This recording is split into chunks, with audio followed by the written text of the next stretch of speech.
Did you move at all today, Mike? What do you mean? Did you just sat here all day? You have the Yeah, same I look? was just waiting. What do you do in between shows now that you're full-time? Today? Yes, today, in between shows, yeah. Today in particular, I booked a couple guests for Win a Date with William Benditson, potentially. Okay. Potentially. I mean, who knows if they'll... If it happens, it might... seen these women or scheduling no? matters. Oh, yeah. I haven't seen the women, but I think... Mike. I assume you know them. Do you know them? I do. Okay, good. we need to come up with a contest that they're going to win. They win a date with William Benditson. Yeah, I know that's what they're going to win. But what that's else the do you thing. do? There might be a need... They get to go on this podcast and promote whatever they're doing. And There needs to be some kind of interview process. I'm thinking maybe a conversation with Bennison's brother, and he gets to award each of them points. Maybe a talent show. Okay, we'll just bring them in and talk to them. How's that sound? Does that sound good? That works. I don't really want to participate in anything involving a talent show or Bennison's brother. I don't think. No. What do you mean? They're competing for a chance to go on a date choose with who Bennison's. wins. Oh, okay. Well, there's the competition. We'll ask some questions. We'll have a conversation. Flatter Kirk Minihane. Bill will ask some questions, or William, or whatever he wants to be called, and then that's it. No? Right. There might need to be a little more incentive for them to actually do it, though. I mean, William's a nice. Be on a nice Barstool man, podcast, a big how many podcast. What am I missing? How many points of your revenue share are you going to give them? I mean, nothing too crazy. What did they say? Is that what they said? They said they'd be interested if there's a little more incentive. What, they want money for it? I don't know. Maybe prostitutes? That's not what I mean. They're going to fuck He him, really right? sounds like he's a pimp. Right, they're going to have sex with him, right? Yeah, see, that's the issue. What? Who knows what William's intentions are? I don't know. I assume he'll murder them. I don't know. He's a good, honorable That's why man. you're going along. You're going on the date. We've discussed this. So Yes. what's the issue? Okay, all right. I'll let them know that, if that's the case. How about a double date? Mike and his mom and Benson and the winner. That would be good. How about that? Steve's head goes right down to that computer, boy, whenever I say that. It's like a rocket. I'm getting off. What does he do with his mom? I'm getting off. That's a weird isolation right there. I saw what's-his-face was chirping on Twitter, too. Evan Hansen, whatever the hell his name is, the podcast kid. Yeah, he's a little taken aback. Evan what? Ev Singleton. Ev Singleton. Who's Evan Hansen? No idea. Is that a play? I don't know. Dear Evan Hansen? That's a play, right? Yeah. Dear Evan. I don't know what the fuck is a musical, I think. I don't know. He seemed like he was okay with it, though. No? Yeah. He better be. I mean, Jesus Christ. Oh, he DM'd me and said, I meant this as a compliment. And I said, it sounded like the highest praise. Well, I also gave the all-time tweet, and I knew it was coming. Oh, why didn't you guys invite me on to talk about it? Because I don't want to. Because you'd be terrible. What do you want me to say? I think that was a bit of a shot at Cullinane, though. Oh, you do? Yeah, because he said I wasn't in the room to defend quiet, myself. Huh? Well, apparently not. Well, yeah. Oh, fuck, what? What? I don't know if you want to get into it now. No, there's dice to discuss. We got 5 minutes. Dice a hold for Cullinane. He gets it. The Instagram has been taken over. By who? I don't know. Well, Dave Cullinane is no longer in possession of the Instagram. Would he give it to the other kid? Yeah. No, I don't care. So what? Well, there's been a blow-up, I guess, between them. They're not talking now. Between Cullinane and his mentee? Yes. Oh, wait a minute. Oh, so They're not. I think that guy made a sale. he's only for a cent. And Cullinane was not happy about it. That's my. I don't know all the deets, but you know. Oh, I see. Granted, I haven't talked with Cullinane about it. I only have his. So his we're mentee's now we're hearing perspective. second hand. Yeah. Well, we're not going to be. Oh, I was say we get them both on to talk about it. Well, we can do that the next couple of days. Explain this to me real quick. I don't understand. Well, David's Am I missing something? mentee brought a promising lead to the table. Oh, a sales lead. Yes. This is Kelleher. Oh yeah, I wasn't joking. He made I thought made it a was, sale. that was a funny joke. Naturally, it wouldn't. Okay, I got you. So There was a according to Kelleher, there was a dispute over who should get credit for that lead. okay, all right. So jeez, when the apprentice becomes the master. What's the lead for? A promising client, I will say that. Really? Yeah. Somebody who has Sponsored with you before, I Yeah, think, somebody right? who's spent money on your shows in the past. Oh, in the past. Yeah. Okay, somebody I'm familiar with. Yeah. Oh, good. Okay. Well. No, the opposite of that. A competitor. Okay. Anyway. So Colleen's pissed at Kelleher? They're not talking. I'm according gonna say, to Kelleher. I'm Team Kelleher. And somehow the piece of the puzzle I haven't put together yet is it ended up with Kelleher having the overtaking. Instagram. It's like what Dave doesn't have it was like a anymore. war or something. There's been a soft coup. The battle of Instagram was won by. What, you just steal the password? I don't know. Don't. This is our show. Don't we even need control over this? No, we're just gonna let it happen. I feel like a king of Scotland, and there's like a little fight. But that's how it starts with William Wallace, and then all of a sudden, Kelleher maybe takes us all down. Right. Instagram's been posting all day. So. Oh, it's been much better. I'm going to retweet it. Follow us on Instagram. What's the account number? What's Kirk the account Min Show. Kirk Min Show. Make sure to follow us on Instagram. It would mean a lot to me. Thank you very much. It'd be great if it went up like 30,000 followers. Wow. So Kelleher, what are the odds of Kelleher closing this? Well, he's handing it off. Right. So if we close it, that's his baby. We're going to give him a little bit of the scratchy uni if he closes that. A little cake. All right. Yes. He does. Don't you think? Yeah, good. of course. Good. So Cullinane is just kind of, I mean, are we going to even allow him to be in like the fan chat anymore? Or like, I don't know. How does that? Probably not, right? We have to make sure he gets out of there. He's gonna hate this so much. I mean, he's just not. He could be in the Discord. Nah, I don't even think he's Discord worthy. Get him out. Nah, Get him out of there. I don't think we need him anymore. Yeah. I mean, I like him and everything, but it seems to me Kelleher's. He's the guy. I call him Closer because he fucking closes. This guy is a sales. In the Instagram, you guys heard me laughing earlier, just looking at the Instagram. Right. It's great. Best Instagram account It's I've ever good, seen. right? Yeah. It's really good. This guy last week, Richie Kelleher, right? RK, my man, who I'm looking forward to again. Obviously, he's a friend. We're going to play some golf. We're going to hang out. He's a good guy. Yeah, stuff like that. And is not sensitive at all, which I like. He can break his balls. He doesn't care. He doesn't have a social media presence. You know. He doesn't have to be here to defend himself or anything. I've seen him he'll even like go in on Twitter in the middle of threads and say, "Hey guys, there's too much thread here. Like, let's get away from this." You know, that's his instinct as a guy online. And when he responds to people, he says, "I'm going to untag Kirk and Mike." Yeah, and I think it's just the right Steve. thing to They don't do. need Yeah. to see this. You know, it's just nonsense. When I ask him something, he'll say 92%, 86%. Like he's got different numbers. He'll give you a real answer. Yeah, he gives you the Here's truth. what you can expect. Yeah.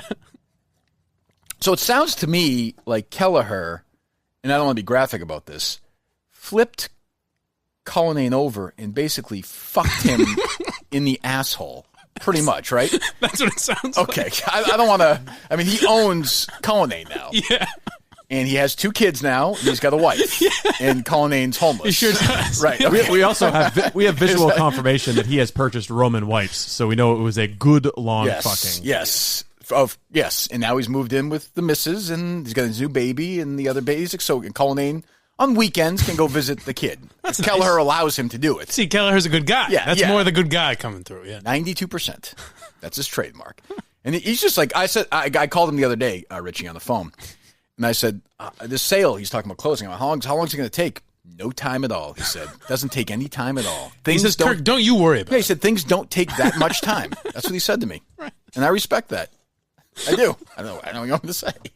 How did I miss this? What is I don't know. Is And you know how you missed it? Because Kelleher takes care of business. We don't even have to pay attention to it. I'm not even sure that he looped you in. He low level detail. Didn't want to get. Don't in your worry head. about it. well, did you talk to Dan at all? Oh Jesus, I forget. Dave, it's Dave, right? I think so, yeah. Okay, Dave. Have you talked to Dave at all? Or? I have not. I just read Richie's I deleted email. his number. Well, how did he? What's the point? Good point. How did he take over the account on Insta? I don't understand this. I don't know. Did the Cullinane? Any idea, Steve? I don't know how it happened. Maybe Cullinane, Cullinane forfeited. relinquish it. It's like the, Yeah. So it's there's like a, in the World War II when they have to sign the papers. Yeah. Or like when he handed over his sword. My good man, a duel it has been. so there's a good long You've earned this. there's a good long missive about the client business From whom? from Richie, Oh, good. and then P.S. Cullinane and I had a moment yesterday when he said I should give him the lead instead of going directly to you. After an awkward text telling him that under no uncertain terms would I be handing the lead to him, it appears Cullinane and I are in a cold war. He's gone radio silent on me, and I now have control of the Minifan Show I have Instagram. assumed control of the Instagram account. I tried real hard to be civil, but damn, he's a combative one. Kelleher does not fuck around. Hope to talk further. If not, I appreciate the silent game. And can I tell you what this is? Another example of Kelleher being a great guy. Go ahead. Is he, in his mind, he says, well, we got dice. Oh, we got dice. All right. This is important. I don't know. Okay, take it. In a perfect world, you'd love to have Andrew Dice Clay do a Roman read. Maybe I'll ask him. Maybe I won't. You know what? Here's what we'll do. Okay, for the interview with Dice, when we have him on, Steve, I'm going to assign Mike to ask Dice to do a Roman read. I'll try my best. Is that fair to do? At some point, you got to find the the right moment. Well, I'm going to ask a lot of questions. If he cares about the show, if he really cares about the show, his first question will be about something show related that'll help us out and get Dice sort of loose and laughing. Right. I mean, I can't imagine his first question is going to be stupid and slow down the interview. Not No, not at all. I think he learned his lesson after I won't be asking John dismissed at all. McAfee about shit. Yeah. play. So you're going to go right to Roman, right, Mike? Of course, yeah. Okay. I'll You're try. gonna ask him about Roman? You swipe it on your cock. GetRoman.com /Kirk. KIRK. GetRoman.com/Kirk. GetRoman.com/Kirk. $5 for your first month. And Dice is going to answer this, right? You feel confident?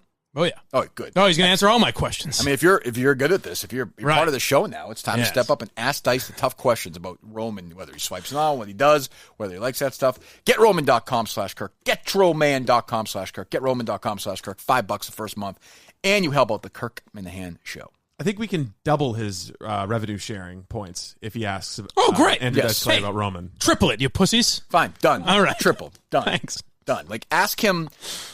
Don't ask him like a what if from Like a 30, stupid question. from like 30 years ago that Right, nobody about some cares dumb about. movie. Yeah, don't do that. No. No. Go right to Roman. Is that fair? Deal. You promise. I'll do my best. And if you don't, we get to do what? All right, GetRoman.com/Kirk. Here is the greatest comedian of all time. I mean, he's, you could talk about Amy Schumer or fucking. Come on. Well, I'm saying the PC crowd. Who they Yeah. put Samantha Bee or fucking. Oh, yeah. Sarah Silverman. Sarah Silverman. Let's start naming some guys, please. All right, Patton Oswalt. Thank you. One of these people who, John Oliver. John Oliver. Hey, welcome. Tally ho. Whatever. Should you give him a trigger warning? What do you mean? Should they know that you give it like 10 minutes, 5-10 minutes, right? What do you think? Between what? The beginning of the interview. Why wouldn't start the interview? Yes, we're getting. but that's what I'm saying. Perhaps it may take a while for him to warm up. I don't think he will. I don't think it will. Oh, okay. I don't. I'll edit that out. I predict there'll be a part of the interview that'll be disturbing for everyone, and offensive and awful, but we'll get through it. And it is bucket list time. If you said to me 10 guests when I started this podcast, Dice would definitely be on that list. Really? Like there's fucking no question about it. No question. Excellent. And I think people will like it. That's my prediction. I think people are going to like this interview with the great, and he's going to be in Medford, Massachusetts, a week from today. Yeah. Yes. The 13th. 13th, right? And then it's Foxwoods our the day great after. friends of Foxwoods. We should probably connect with them as well. The 14th, he'll be there as well. Here he is, Andrew Dice Clay. I don't say this often. I'm going to say it right now. I am talking to a legitimate genius. What I say earlier, we taped a show earlier this morning. We're taping this one for tomorrow. One of the top 2 or 3 comedians Ever. in the history of the world. The greatest, Andrew Dice Clay. Dice, what's going on? Well, I like the intro so far. That was strong. What? Who's not gonna like that? Well, I mean, we were talking. I've been upset. I listened to the Dice One Cometh in the HBO special. Watched it. Listened to it. I was in junior high school and in high school. Fucking 500 times. You're the greatest. I always wonder, with you. When you were doing that and you got bigger and bigger and bigger, like how angry would you get at the people who were critical of you, or as a comedian, did you just not give a shit at all? How angry did I get at the people mad at me? The critic, the Nora Dunns of the world. All right. Well, you know what? That's so small compared to the attack, Right. of the media on me. I mean, she was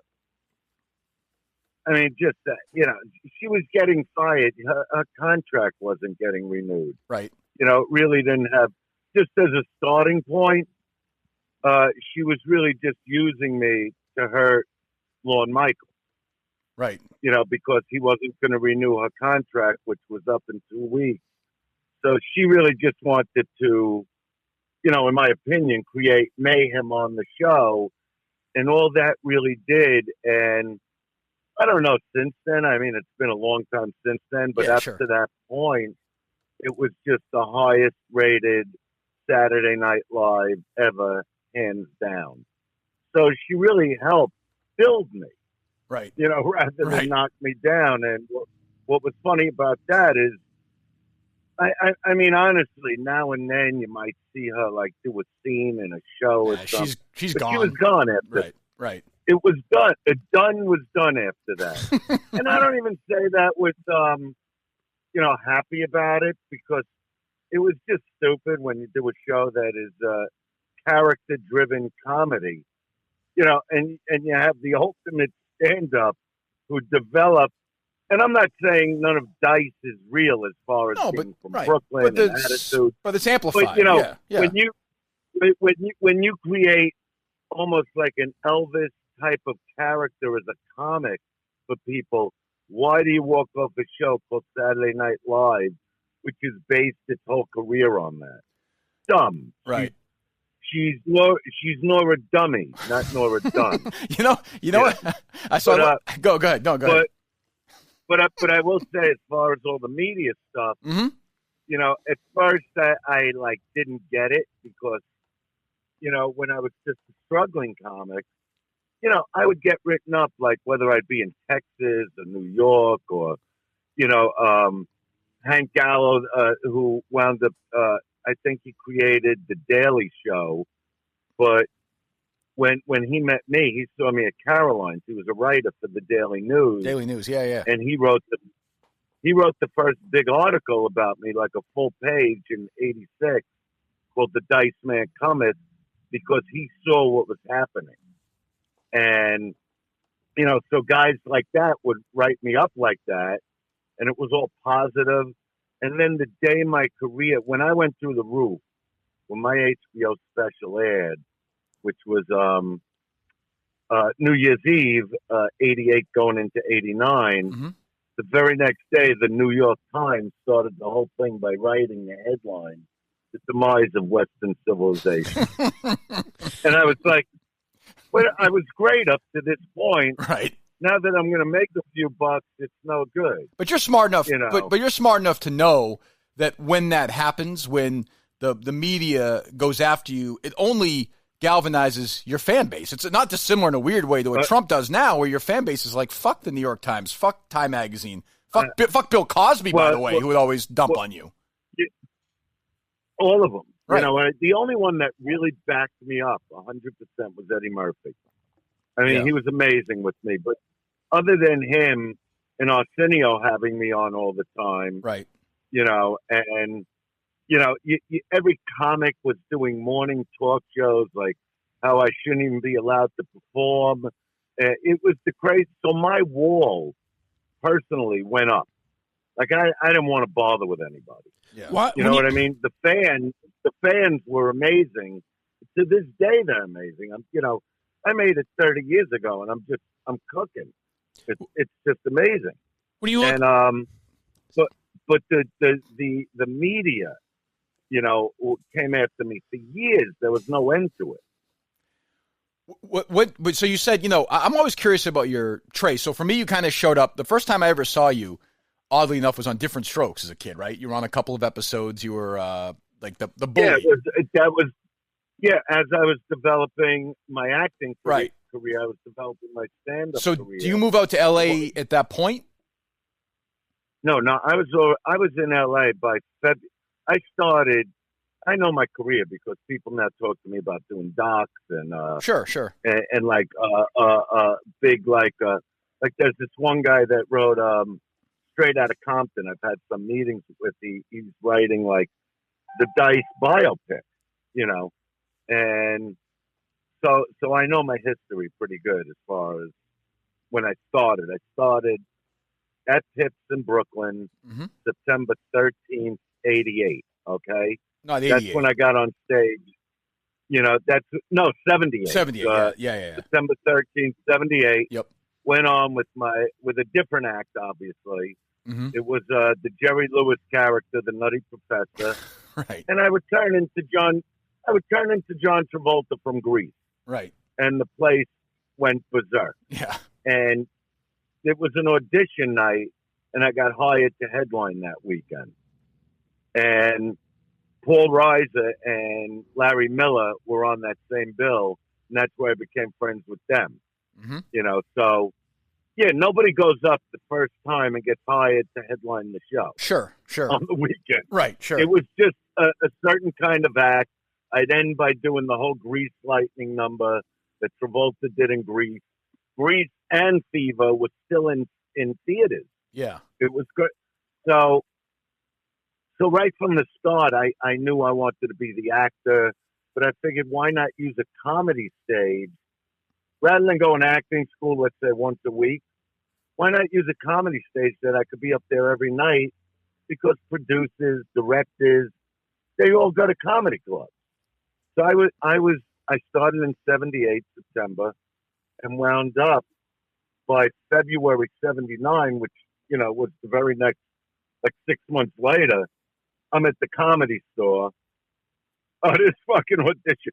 Oh, you're gonna love this shit. I know this is a podcast. That's the only reason I heard you curse before. Say whatever you want. I can't believe I'm telling you that. Yeah. So what happened is I fly out to L.A. I'm only supposed to be here 2 weeks. Okay. And I go on at the Comedy Store, and you're supposed to do like 3 minutes, something like that. Yeah. Okay. I do 28 minutes. All right. And the owner of the Comedy Store is there, who I didn't meet anybody yet. I just go on, do my thing. And as I'm coming off the stage, this fucking guy starts yelling at me in the aisle. He was the MC, and he's going, "Who the fuck you think you are to go up there 28 plus? You nearly did a half hour." And I just look at the guy. This is the thing people in California don't understand. They don't know what it is to get a punch in the face. Okay? Okay. So I just look at this guy, and I go, "Do I know you? Like, who are you?" "IMC, this fuck." He's screaming it. I go, "Are you the owner of the club?" "Well, no, you need to get out of my way." Okay? So the next morning, I get a call from the Comedy Store that now I'm a paid regular. I mean, that's how quick I got into the Comedy Store. So I really never went home. My first visit home was 9 months later. So I just used I thought the acting thing would take off bigger than the stand-up thing. I didn't give a shit about stand-up. Right. Well, you did, when I started out. Because you did an episode. No, go ahead. No, I did lots of episodes. I did MASH. I Right? did MASH. Yeah. I did the Different Strokes. I was, I was doing Michael Mann's Crime Story. Right. You Right. know, 4 months after Crime, I did movies like Casual Sex and Pretty in Pink. Mm-hmm. I was like Making the Grade. I was like part of the Brat Pack almost. Right. It was funny.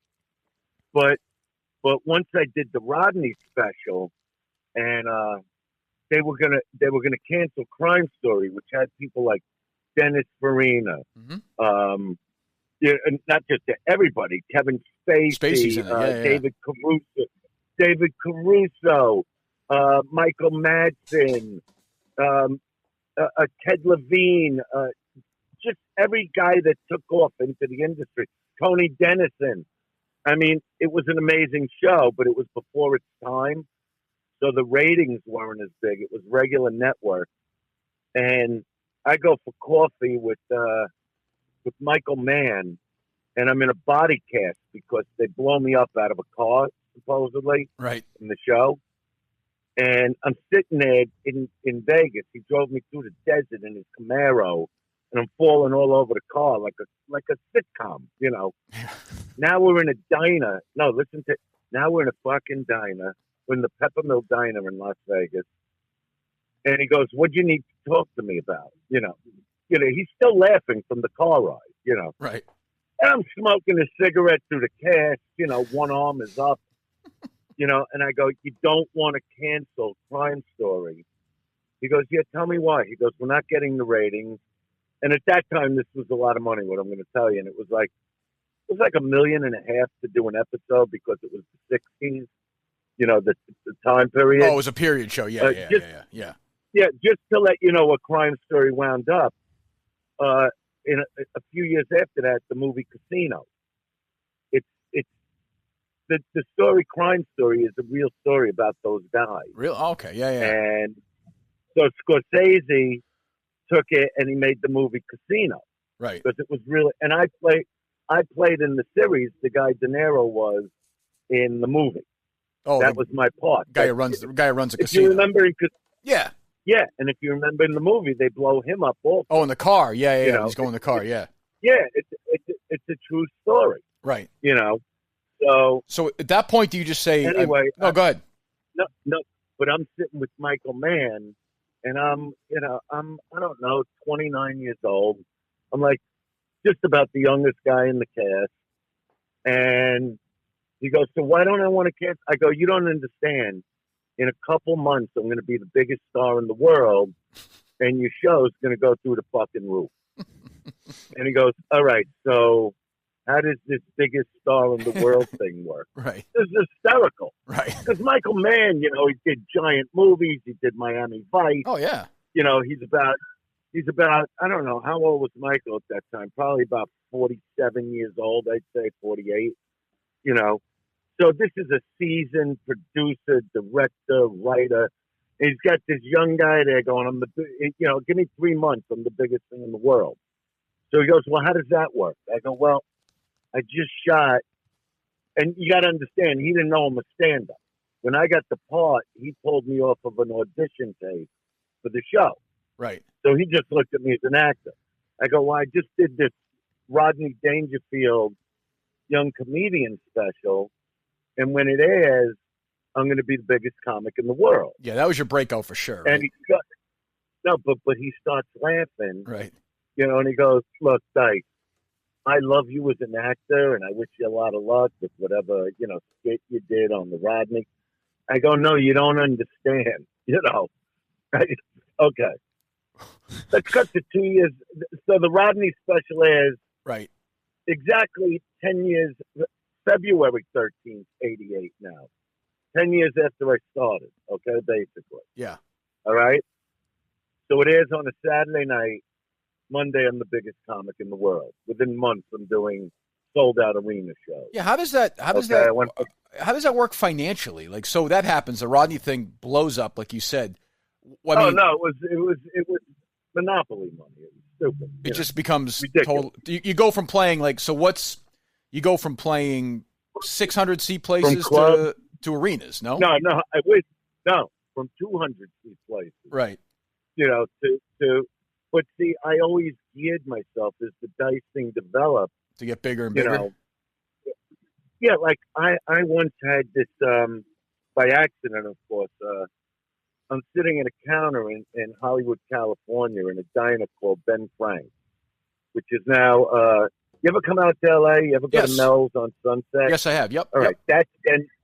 all right. They changed the name, but the building is the same exact building. That was called Ben Frank's. It's now Mel's. Mm-hmm.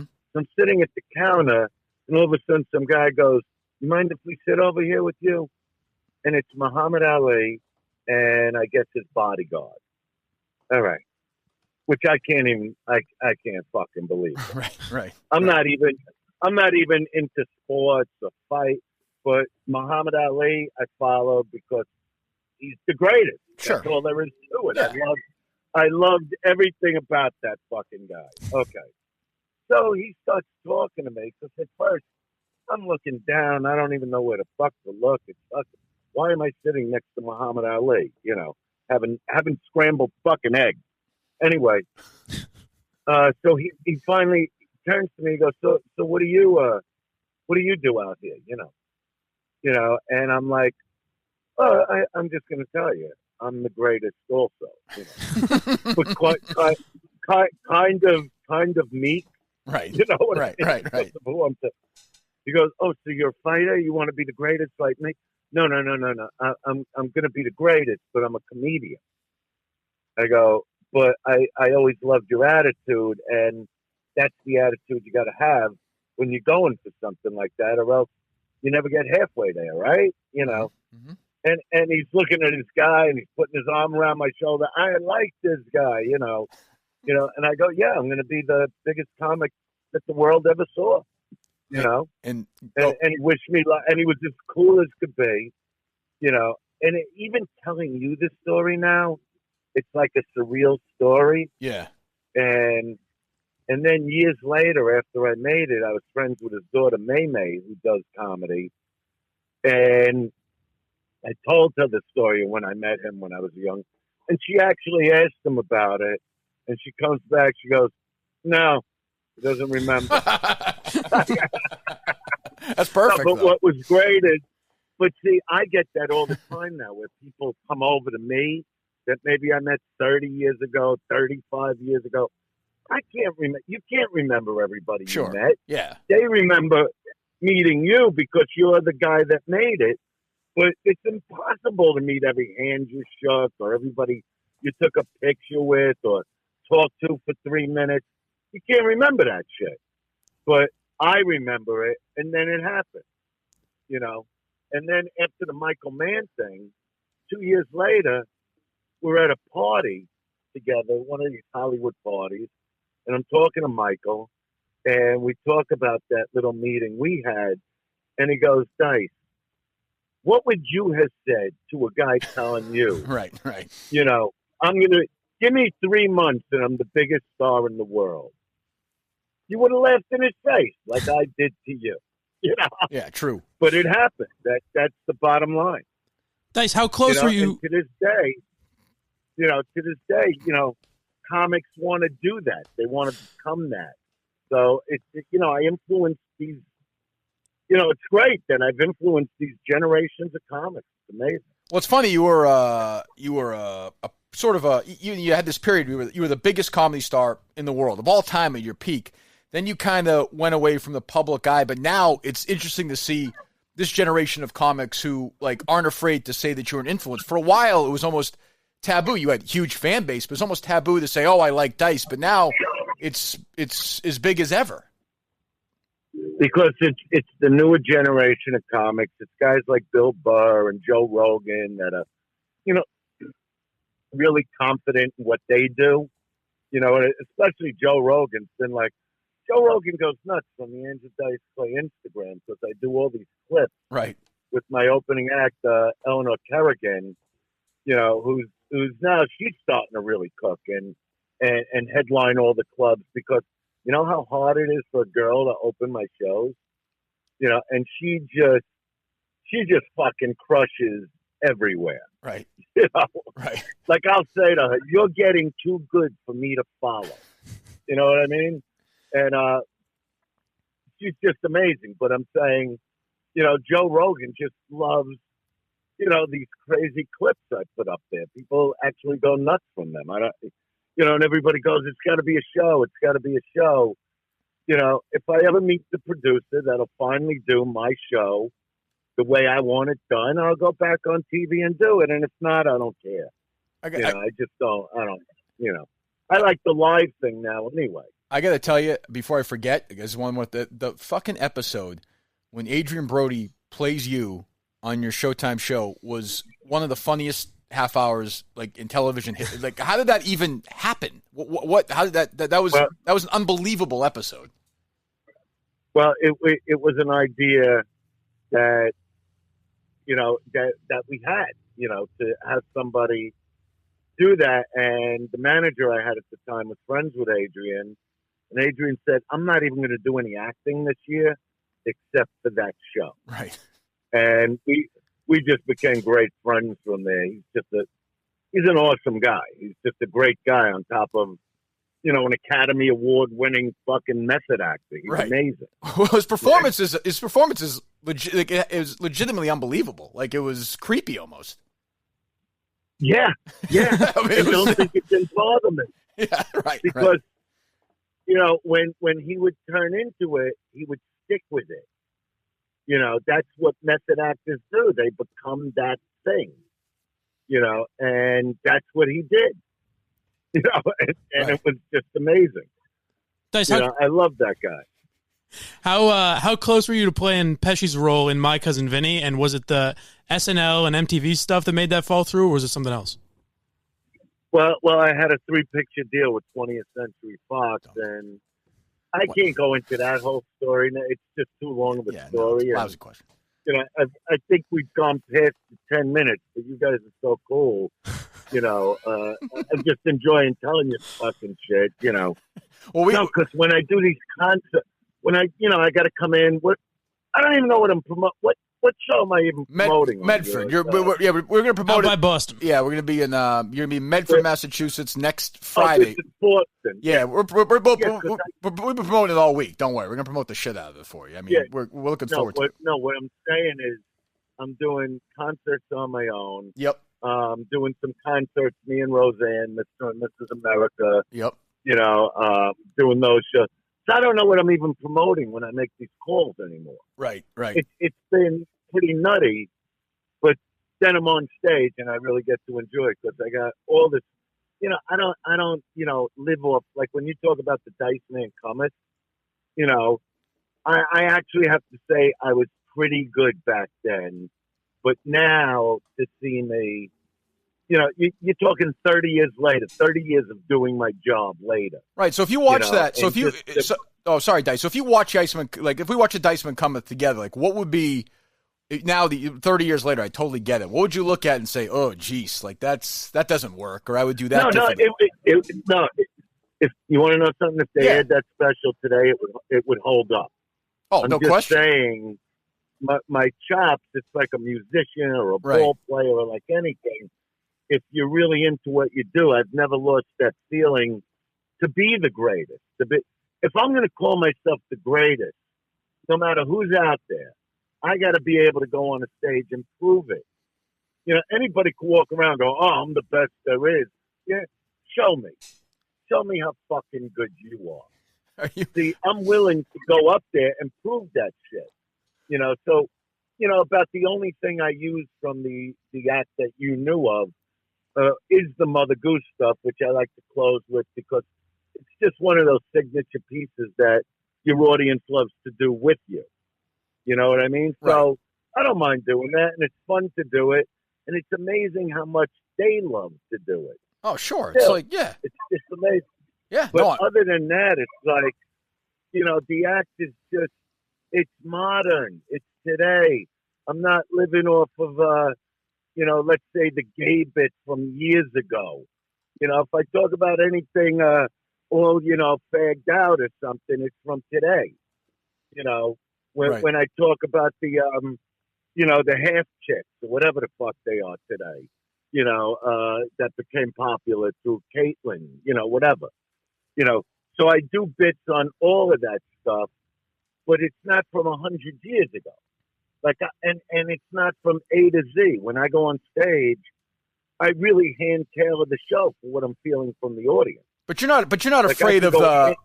But you're not afraid of the PC culture. I mean, you can't. If you're going to do your job as a comedian and a great comedian, you can't sit there and worry about backlash, right? Or no?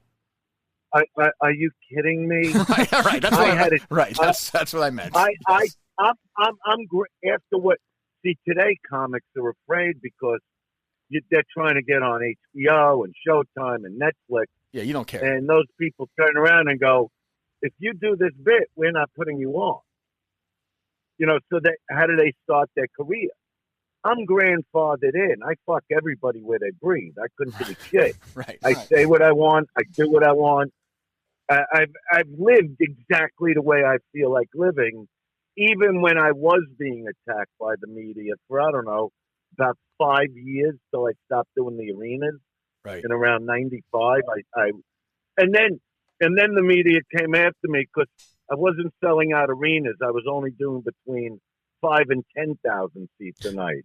Right. So right. If a comic today is doing 5,000 seats, he's a fucking superstar. Sure.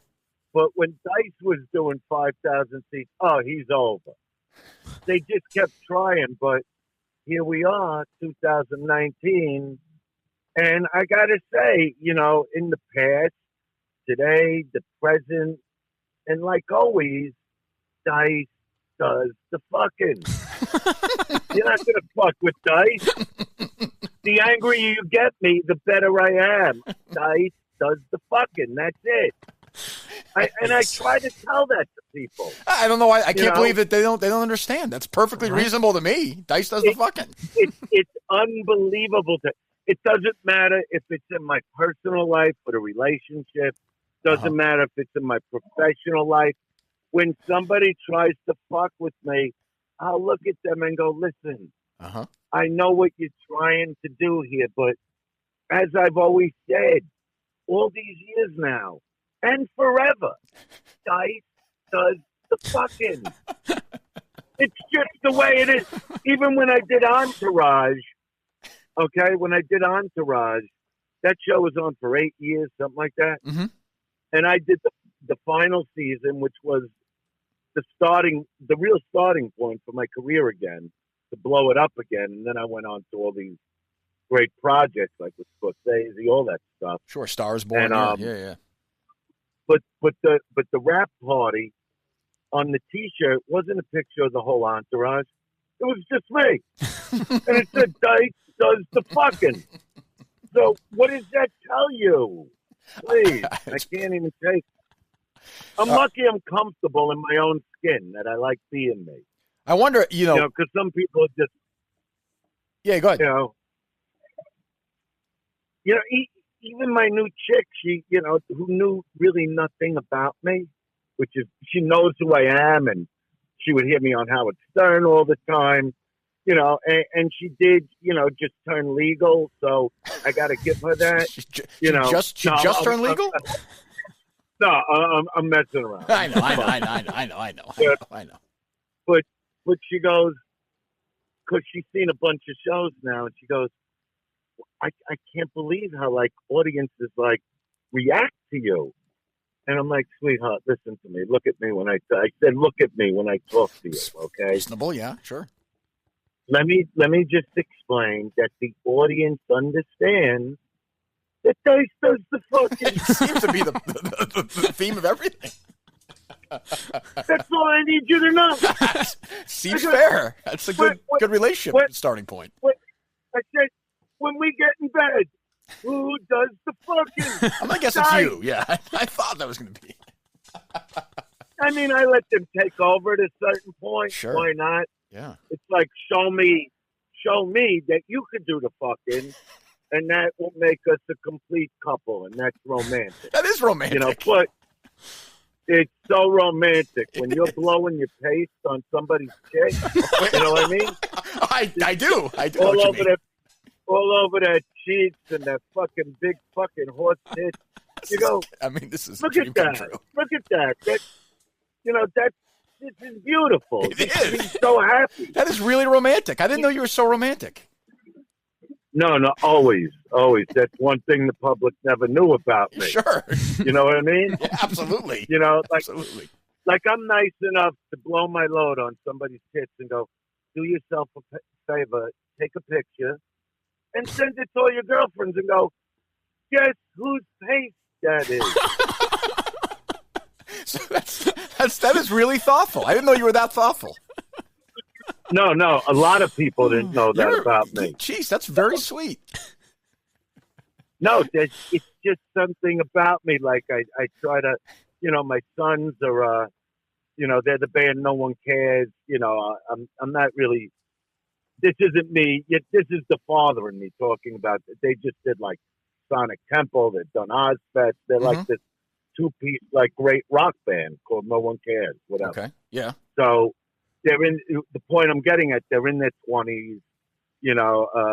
Tonight's actually going to be fun. They're opening for this super group at the Whiskey, and but I teach them about the pace. You know what I mean? I go. Always, when you start going with a girl, give her a pint of paste on her belly. Go take the picture. It's the first batch I'm giving you.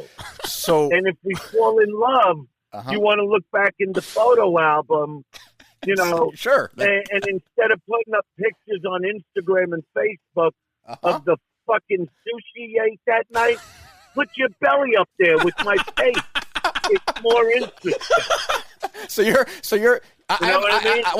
I'm trying. So I have a son. He's younger than that. So you're saying at some point I should tell my son, give him that same advice? That's just good parental advice. Well, in this day and age, because what you're not getting, see, I'm a guy that doesn't bullshit myself. Right. And my sons are 25 and 29 now. Okay. Well, one's going to be 25. One just turned 29. Yeah. So I'm very close with my sons. Basically, since they're born, I hung with them. Okay. Okay. And so we have a relationship where we could talk. But what do you think? They don't know what filthy little slobs the millennials are? That this is that generation that grew up on internet.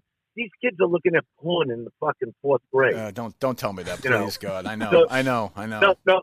Well, if you don't teach, I taught my kids don't ever go to that shit. When they were young, I would scare the fuck out of them to make sure they didn't eat, whether they were at home or at a friend's house, never to look at that shit.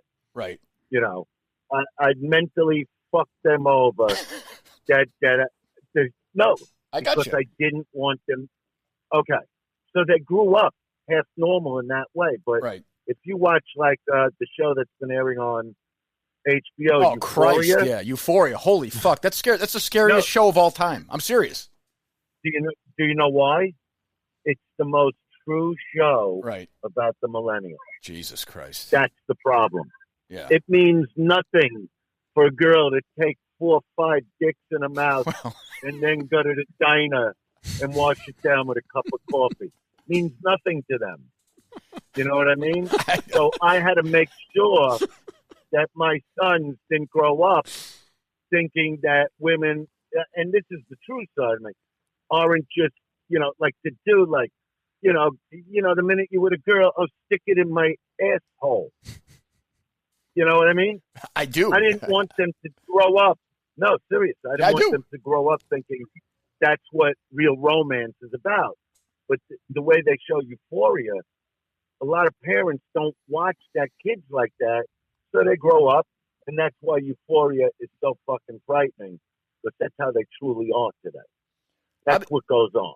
How did you? Yeah. And my son, you know how I told you my son's a rock band, right? Yeah. Now, normally rockers want to pick up the fucking groupies one after the other.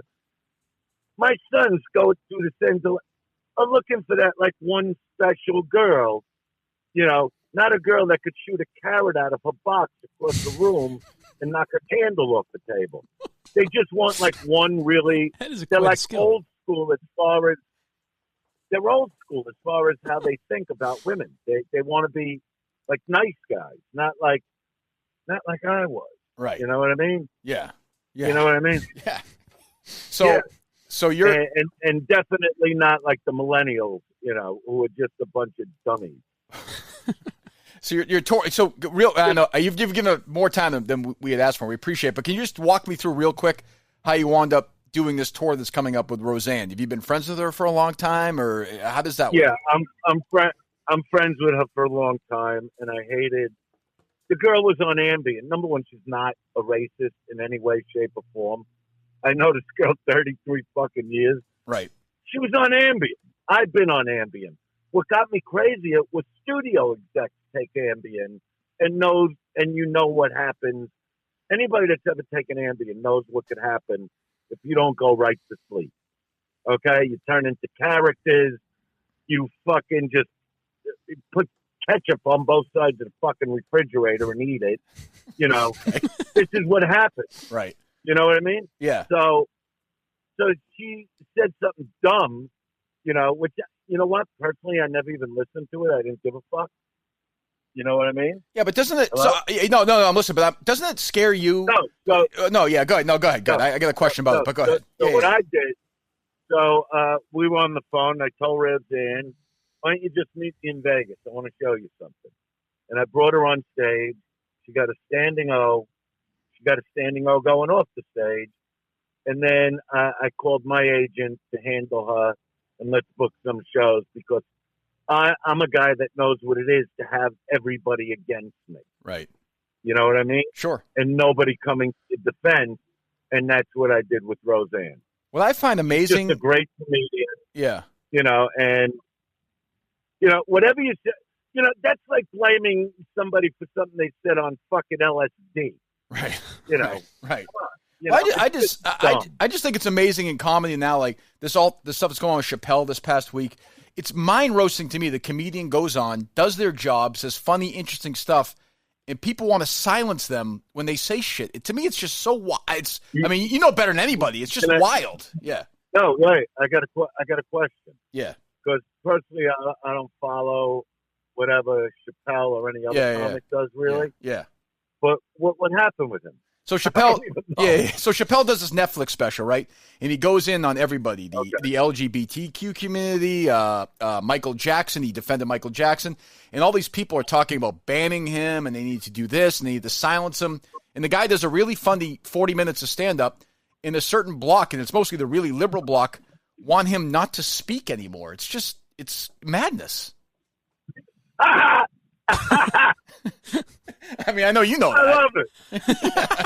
No, it's oh my God. Number one, all right, just on the Jackson issue. Yeah. With the assholes that produced this just to make money. That fucking dumb special that I couldn't watch for more than 3 minutes because both the guys on there are just bad fucking actors.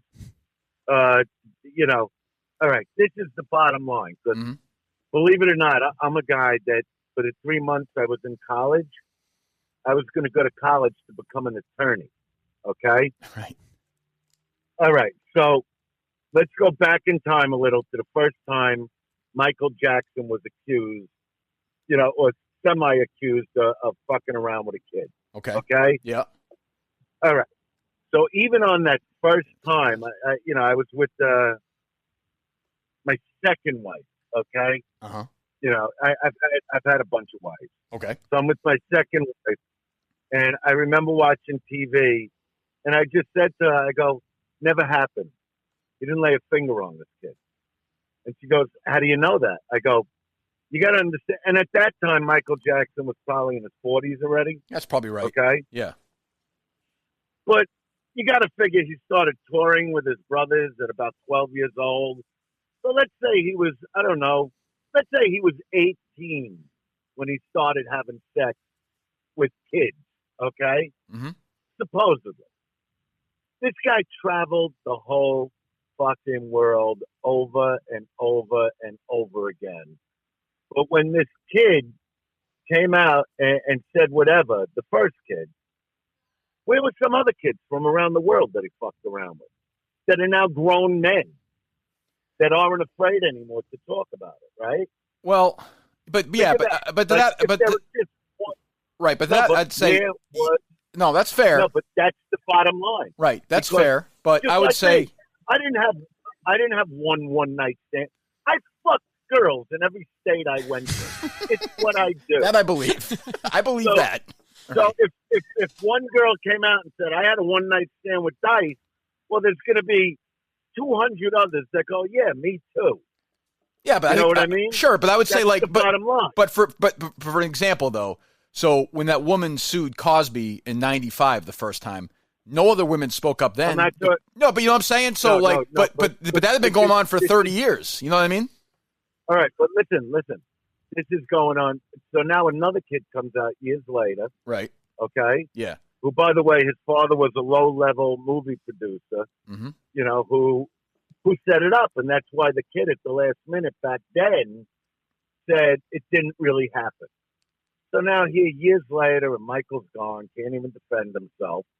You know, they do this fucking documentary with the same two guys that are now like what, in their 40s, 30s, 40s, yeah, something like that. Yeah, and the documentary's like 6 hours too. Yeah. Okay. So they couldn't get any other than those two guys that came out when they were children. Where are some more? You couldn't get one more from around the world? In fucking Japan, where the Jacksons always toured, where Michael always toured, or Europe, somewhere. Not one more to put in your special. It was an acting thing. It was a money-making fucking thing. He never laid a hand on anybody. You know, that's just the way it goes. Because there would have been so many of them coming out. And the mother, the dumb fucking mother. That's unbelievable. That is, I'm with you on that. That is fucking unbelievable. Yes, you're right. You're right. It's all about money. They didn't even have the story together. If I was staying in a room with fucking Elvis or something, And all of a sudden the bodyguard goes, well, the suite next door is not we're going to put you on the other side of the fucking hotel. My mother would have said, send my fucking kid the fuck out there, or I'll come in there and I'll club the guy to death. Well, not even that, Dice. They went. The mom tells a story about how she would let Jackson fly with this kid without the family. Like Jackson would take this kid to other parts of the world without the mom. I'm with you on that. The mom is not a great character in that. I agree. You just said the right word. Not a great character. They paid him. That's it. That's my opinion. Because there would have been so many people that came out and talked about even if they just used the two guys and the special ad, the doc ad, other guys from all around the world would have been coming out and going, he did it to me too. But nobody's doing it because it wasn't happening. He didn't like touching himself. Forget about others. Did you ever meet him? Did you ever meet him at all or no? No. But I would have loved to. I thought he was like unreal. Him, Prince, I started at the beginning of the first question. I want to ask this, you're giving us way too much time. We appreciate it, and we're going to promote the hell out of your stuff. But the Cosby, I read some stories about you just doing some quick research. I'll tell you, Cosby took a lot of shots at you in the late 80s, and while he's doing this, while he's making moral judgments on you, the guy is friggin' drugging and raping women left and right. Like, this guy would wave that moral wand. Meanwhile, he's the most prolific rapist maybe in American history. You know what I mean? Yeah, but I never, ever think of him. Yeah. I couldn't care less about him, really. And that's what I mean. When you're drugging and raping, that's a whole different... Oh, of course. That's a whole different breed of cat. And obviously now he's paying the price. Who the fuck wants to be in jail at that age? No shit. You know what I mean? At any age, but they got him for it, and that's that. But I didn't wish him jail time because he didn't like my comedy. Oh, I know. He got jail time. He got jail time because he's a fucking rapist. That's it. What do you think of? I was the one other comedian I want to ask you about was Seinfeld. He does this comedian stuff. He seems like he's very now preachy about comedy. You must know him from years back. Do you like him? Do you not like his act? Would you? You know what? Like I say, I really don't pay attention to a lot of comics. I know Jerry's a very he's a very strong stand-up. I think he's a pussy in a lot of ways. You know what I mean? He's like he'll have Sebastian Maniscalco, who is influenced by me, and he talked about it recently on Stern, and used to open for me years ago. And so, but he's got that dicey type of thing going on. We know that. Mm-hmm. He's still a great comic, Sebastian. My problem with Sebastian was he never really spoke about it, and that got me a little angry, and I went after him a little on Instagram. But then when he did Stern before he did The Garden, he said the right things, and I wrote the appropriate things on Instagram. But what I'm getting at is, so Jerry, the good boy, has Sebastian on his show. See, I've never really been one of the pack. Right, that's what I'm getting at. Yeah, that's what I'm getting at. Right. Yeah. But yet, I'm a guy that likes Seinfeld, and Seinfeld knows it. Why wouldn't I get the call for that? I agree. Who the hell wouldn't watch that? The bottom line, the only other one that's done what I've done, and I only wish him well because he had the actor. Yeah, Kevin Hart. Yeah, Kevin Hart. Right. Yeah, I mean, he became the movie star and the arena, whatever, comic. I mean, he didn't do 2 or 3 of them. He does them the way I did them. Right. Okay? He's the only other one to come along ever. Sebastian's done some arenas, Bill Burr, even Louis C.K. before he jerked off on the floor, whatever. He did. And I like Louis, and I'm like, he was nice enough. He didn't even ask for the help. But the right, point Mike? is, you're damn right, Dice. No, but what I'm saying is, Kevin's the only one to really do it. You know what I mean? Just become the rock star comic. So just with my history, why from every comic, if I was Seinfeld, I want Dice to be the very first comic I interview. Dice, no brain. They have fucking Amy Schumer on there. I mean, it's ridiculous. But I don't put Amy down. I don't put any of them down. But I'm saying that's like a pussy. Like, because it's like going to school. I'm the guy in the leather jacket, and you're the guy in the SP class. Oh, look, I got an A+. You know what I mean? Right. That's an asshole thing to do. Because if you're going to talk about comics and their careers and their history, I don't know. I would want to interview the biggest comic there ever was in the world. That's the bottom line. Do you think you think part of it is like a snobby thing? Like, oh, he does dirty. He does that. Exactly. I hung out with Jerry in front of a Jerry's Diner. This isn't even that long ago, and I like the guy. I don't really have anything against him. Okay, and he's talking about how he did like 7,000 people or something like in Europe or this place. I'm going, let me see you do it here. You know, right? Everybody's in other countries selling out the biggest places. Let's see you do it here, like at home. Right. And then I said to him, I go, what me and you should do is we should go into, let's say, because he's from Long Island, you know, I go, we should go into Nassau Coliseum and just call it Dirty First Clean. And it's me and you in concert. Right. And he thought, oh, that would be a great idea. Who are those people? You know, but as far as a comic, I'm not going to knock him down because he is funny, but you know, I do find that a real fucking pussy move. You know, like he'll go on Stern and he'll say good things about me. You know, it's all the covering up. And you want to grab him and go, Jerry, what's the problem? Your mommy didn't like what I did as a comic because I talk about real shit. Right. You know. Right. Didn't he like dump like just one girl to marry another fucking girl? Yeah, you know, why don't you talk about that? Talk about when you were dating the underage chick. Right. The high school girl. Yeah. So Shauna. Right. With those big fucking meaty fucking tits. That's her. That's right. That I liked her. I would have stuck my dick between those big fucking horse tits. No better endorsement. I agree. Know? I agree. So, and I remember running into Seinfeld back then even. You know, because she did turn 18 soon enough. But it's amazing. He didn't get in trouble for that. Total pass. Total pass because he's PG or G-rated. If it was Dice, I'd still be in prison. Do you think, you meant this is a big part of your history with me and you as well, and as a fan of yours, you mentioned him a couple of times. Do you think, you said Seinfeld, has Stern become a pussy as well? No, Stern, nobody's ever going to be him again. No, of course not. I used to think, like, who's ever going to come along in radio, let's say, and surpass? It's never happening again. No, it's not a possible. one of a kind. No way. So, you know, through the years, I mean, you know, obviously I know Stern since I made it. We've had great, you know, for the last, I don't know, over a decade, we're, you know, friends again. Like, it's fun to do his show. And no, he does it.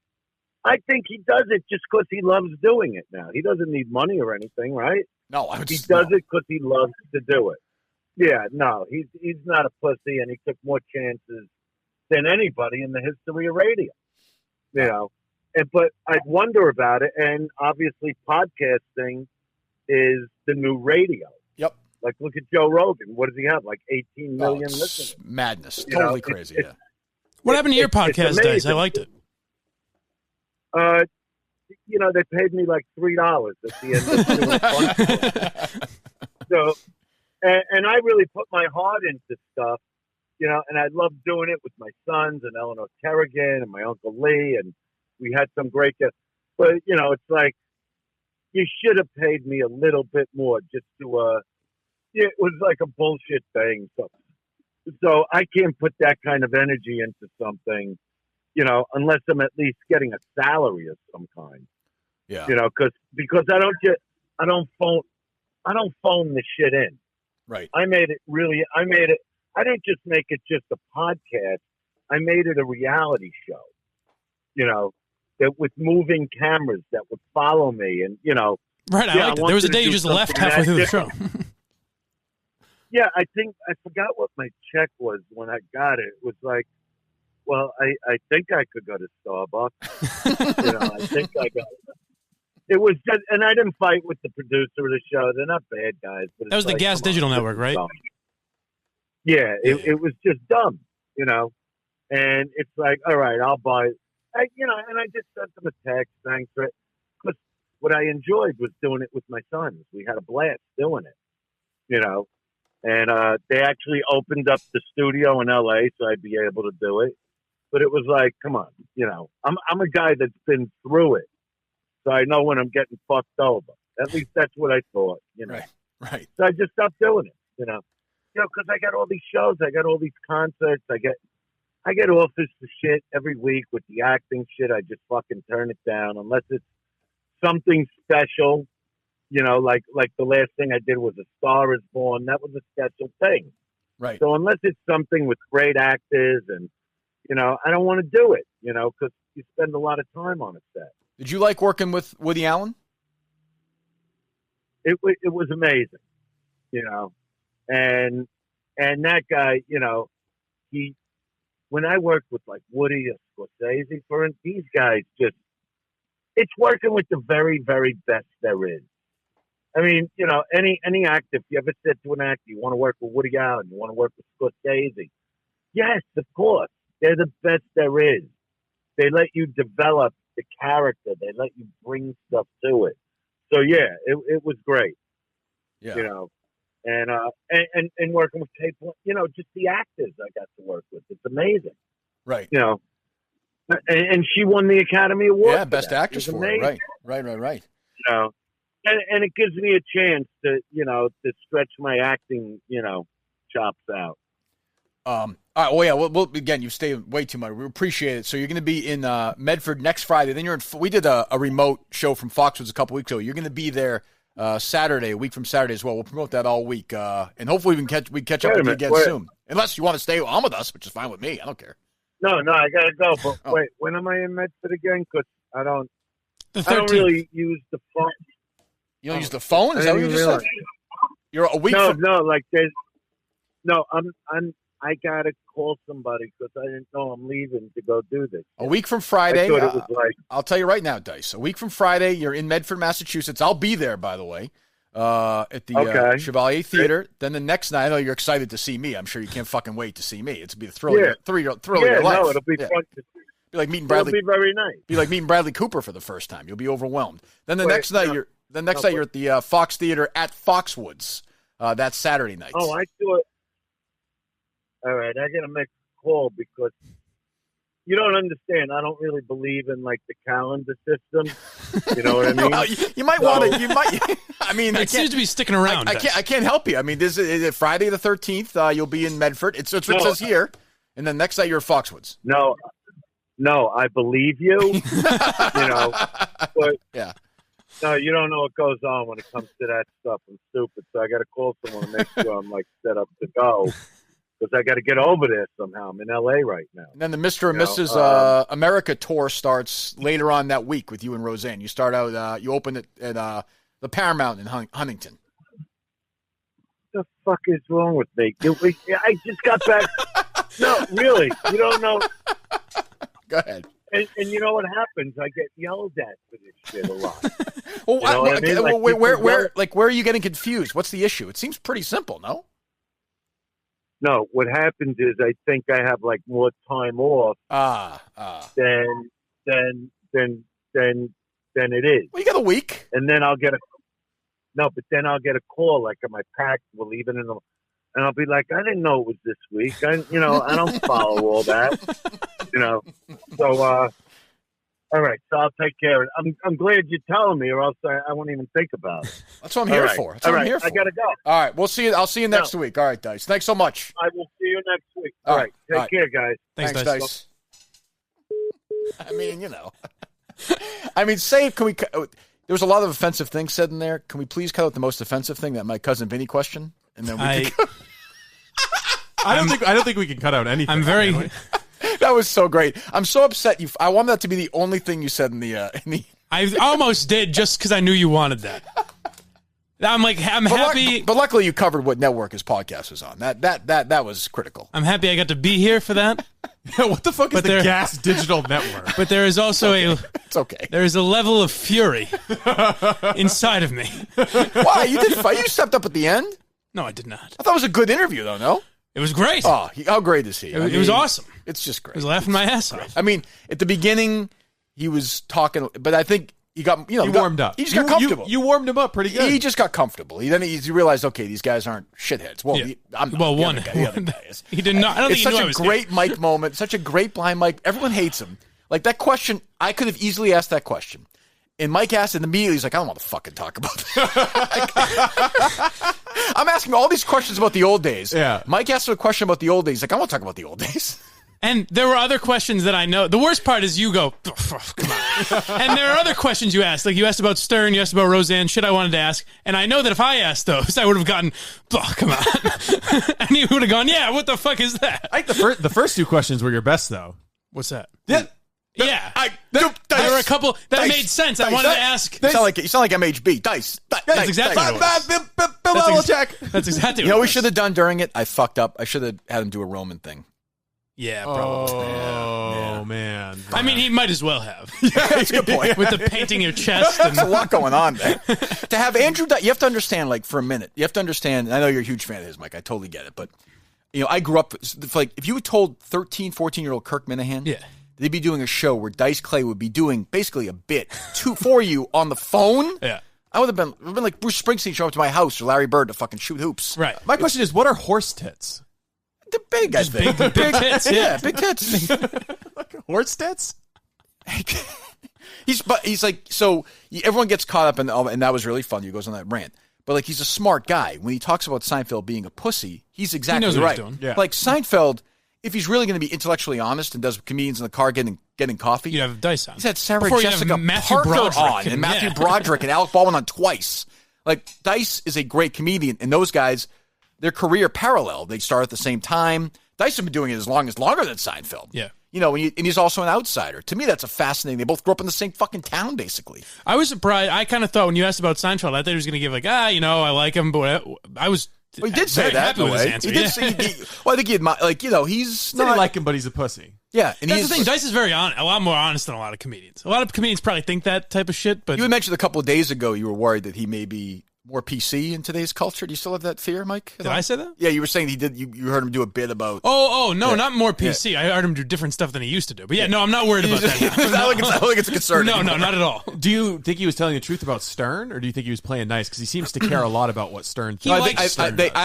I had mistakenly thought he hadn't been on for a few years. I guess they're at a. He's come back, I think. Yeah. they're right. That's been a checkered, like crazy history. Yeah. If we got him at the right time, he would have trashed Stern. I True. think. I went for it. I took a swing at it, and he didn't go for it. No. But it was great. I mean, I'd say the last 30 minutes were tremendous. Like, That was awesome, yeah. we could have done it for 3 hours, and well, I think he'll come. I think he'll come on again. I think he'll come on again. Yeah. Well, he'll have to. He needs someone to remind him when his fucking show's up. True. It's true. That was the greatest. And as a dad, What are you saying to me? you should write like a fatherhood book. Like, that's great advice. I'm not sure what it is, but it's good advice. Don't just stick it right in their ass.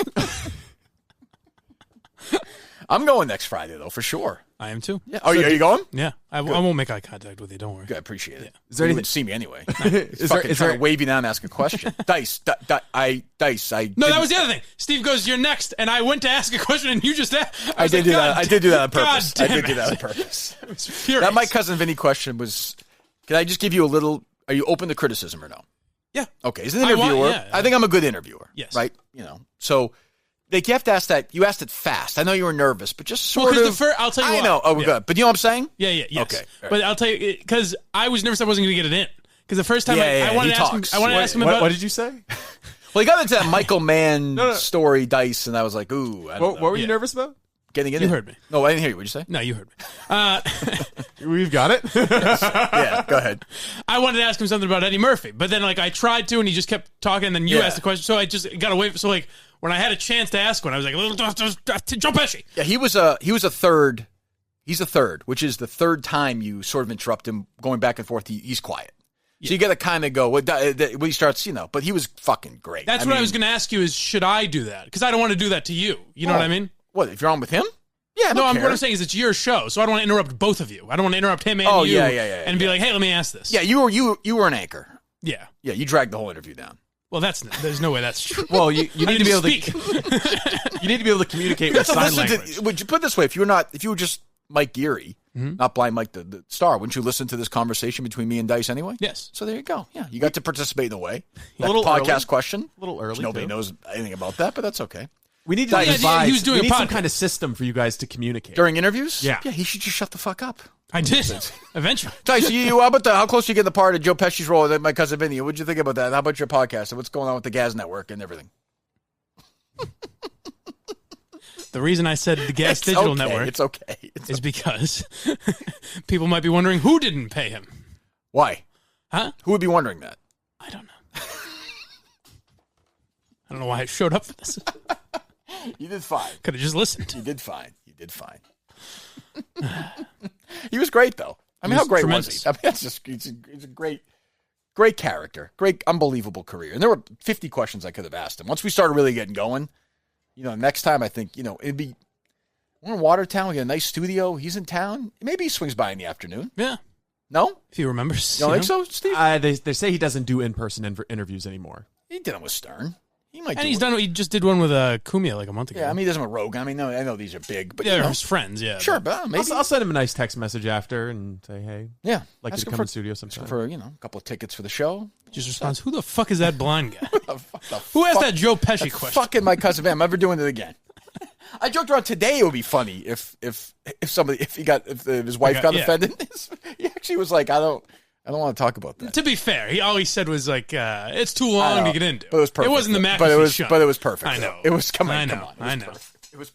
You're welcome. I loved it. And so he thought he was only going 10 minutes? Yeah. Did you tell him that? I said, you told me a half hour.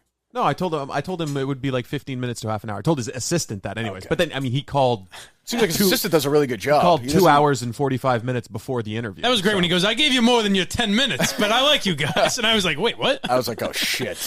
Which is fine. I mean, I think his standard radio hit is probably 10 minutes. Yeah, I don't think he quite knows what this is, probably. But once we start, that's kind of why I wanted to ask him about the podcast stuff, because they said on their end that he had he left halfway through an episode once and his sons had to do it and shit like that. Yeah. All right. Well, I mean, Dice, I would love to have Dice do a Roman read, obviously. I mean, he'd be a Roman guy. And I think he'd swipe it on. I don't know, do the Dice. Like, Dice, what are you going to ask me about Joe Pesci? Lick my yam bag. Shut up, you jerk off. You blind whore. Blind Mike and his mother went up the hill. Well, we love Roman anyway. We love Dice, God knows. We love Roman. We have to pair these two together. At some point, we got to get Dice to do this. Dice and Brandy Love each have to do Roman reads. We need Dice to use a Roman wipe before he blows his paste onto Brandy Love's chest. Correct. Then we're done. Exactly.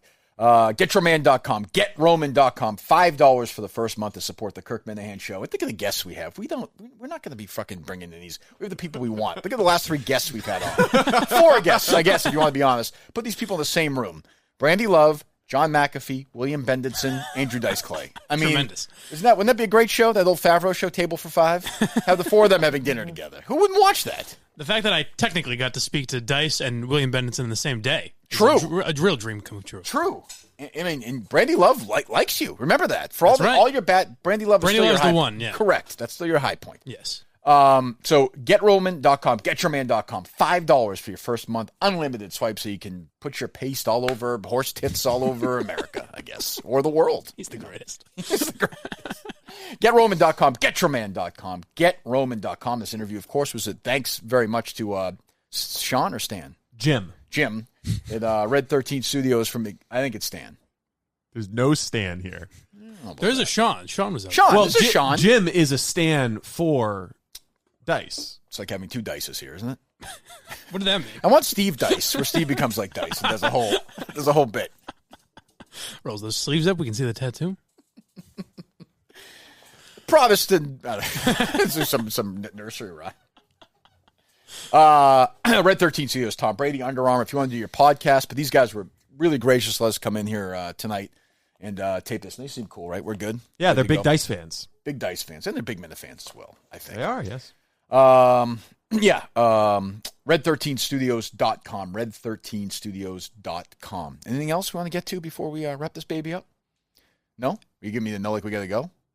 No, I'm giving you the no, like we should stop this and then cut an intro for. Oh, we will. Relax. Okay. Relax. Oh. Fucking relax. Jesus Christ. We're just hanging, man. Yeah, relax. 4 or 5 of these a day. I'd be thrilled. But give Steve credit. That's a great booking, right, Dice? That was excellent. And you said, how long were the Barstool New York people trying to get us, Dice? When did you tell me? At least a month ago. This was Mike's idea, and I emailed him when Mike said. I emailed Kelly. I followed up with her at the beginning of the week, and She was said working really- she hadn't heard anything Working back. really hard. In on fact, it. I might have told him when he came back from vacation. So Yeah. it might be over a month. Okay, and then you just made a couple of calls and they came on. Yeah, at the beginning of the week. Okay, interesting. It's strange. Once again, but we need to check in with them before we've guessed, right?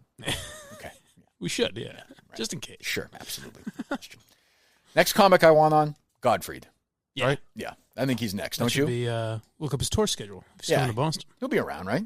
Yeah. So once again, Dice. Let's make sure we promote this, right? I mean, he's nice enough to come on. Yeah, he'll be in Medford at the, is it the Chevalier? Chevalier. I don't know. I thought it was an interesting pronunciation. I thought it was Chevalier or something. Chevalier. Well, Marie Chevalier. So if you go to, you go to Ticketmaster, I'm on it right now, and you look up Dice, you'll get it right there. Friday, September 13th, 7:30 p.m. Doors open at 7:30. Show starts. 6:30. Show starts at 7:30. And I think he's traveling with the female comedian you had mentioned. I think is opening for him. Oh, Do you know Eleanor her? Kerrigan. She Yeah, funny yeah, or no? Yeah, very funny. Yeah. So, Mike, of course, is Mr. Comedy. And so there are, what do you mean? And there are seats available. So, yeah, I mean, that's why they're coming on. So, yeah. And I love these, as an aside, like these, it happened in Lexington too. They did it with they're restoring all these old places. And so it's probably like 1,000-seat arena or something, right? I would say so, yeah, because they've gotten some big, like Tom Segura sells out to Wilbur. He played there, stuff like that. So, yeah, I would imagine you around get there. those kind of comedians who are doing those shows there. It probably sounds great. It probably is this great old arena. You get to see Andrew Dice Clay do comedy. And I think that was a pretty good promotion for 45 minutes on what kind of attitude you're going to get. Like, Yes. If you're looking for old school Dice, He's the same old Dice. I think you're going to get it. Oh, man. He's got shows coming up in New York on September 25th, 27th, and 28th. And he's offering the Live Naked with Dice VIP experience. You can buy a VIP ticket to hang out with him in a catered room afterwards. There you go. I mean, how can you beat Sounds that? exciting. Wow. And he is working, man. Like I told him, he's at Foxwoods, and then he's in Montclair and Huntington and Atlantic City and Michigan, and he's doing a lot of these shows, like you had said, Mike, the Mr. and Mrs. America tour with Roseanne. And by the way, I got to say, as somebody who's been in shit before, and a lot of people don't reach out, some do, great point about Roseanne. If you're him, whether you agree or disagree with whatever Roseanne said, I don't care. Like, she's somebody who was, I'm sure nobody had her back. We know nobody had her back publicly. And he reached out and was like, well, you're going to go do some shows with me. I like you. I've known you 35 years, and I know you're not a racist. And I mean, if anyone knows what it's like, it's Dice. You know more what than I mean? anybody, yeah. Do you think he really didn't know anything about Chappelle? That's always a tough one, right? I bet he didn't watch the special. So I think it more so he doesn't know what He's not was reading said. shit. And, Yeah. I'm sure he's heard it. I didn't expect my my Chappelle comedy breakdown for him to then get into a long defense of Michael Jackson. But that's okay. I didn't expect I to can be. tell you were like, do I have to say like, no, Michael was- Jackson touched those kids? The or best what? was watching you try, like, decide whether or not you disagree with him or. I want the Cosby card there. And but I would say, like, I watched that documentary and I had I'm not going to do a big conversation about that right now. I had real issues with it. Like, do I think Michael Jackson molested kids? Gun to my head, I do. Yeah. Do I think that documentary was hideously one-sided and like anything else, like Making a Murderer, right? Which America immediately was like, oh my God. Well, okay, the documentarians are biased. Yeah. There's always bias. So you interviewed that John Ziegler about it. And Yeah, it was a he's loon, usually a but- kook, but he made some good points about it, you know? He did. He did do a good job. So, and Dice made a spirited defense. He sure did, his yeah. friend Michael. I thought he was going to be friends with him. or something. Japan and Europe. Right. I did want to ask him about Rodney because I do think there's a big, Dangerfield fascinates me, but Yeah. I don't know. Who knows? I wanted to tell me if this is a bad question. The question that I'd never got out, Mm-hmm. I was going to say Eddie Murphy's a guy who is just as edgy and goes after a lot of the groups that you got in trouble for going after, and he was allowed to be in like family movies. Why do you think that was? I was going to be a follow-up to the guy. Go fuck yourself. You know what's great Let's though get outta is here. that we didn't piss him off, so he might actually share it on Instagram. You know, Oh, you he think might so? actually share. He might actually promote the podcast. Yeah, well, let's reach out. You have his actual number? Yeah, I just texted him. You did? Yeah. What'd you text him? Oh, goosh.